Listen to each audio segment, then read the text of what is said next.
हे बघा एवढ्या वेलच्या घेतल्यात मी आणि त्या थोड्याशा पॅनवरती ना गरम केल्या होत्या 2 मिनिटासाठी आणि त्या पटापट सोलल्या गेल्यात. आणि सोलून आहे ना आता मी वाटणार आहे पाट्यावरती.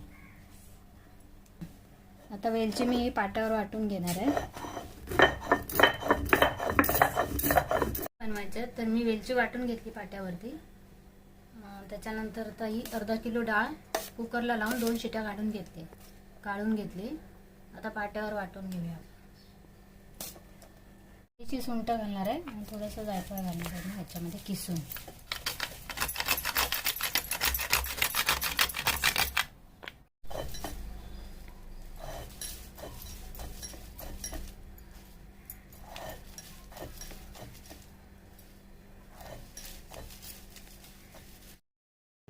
पुरणपोळीसाठी पीठ मळून घेतलं आहे. त्याच्यामध्ये मी मैद्याचं पीठ आणि थोडं गव्हाचं पीठ मिक्स केलं आहे आणि हळद आणि मीठ मिक्स करून पीठ मळून घेते सैलसर असं.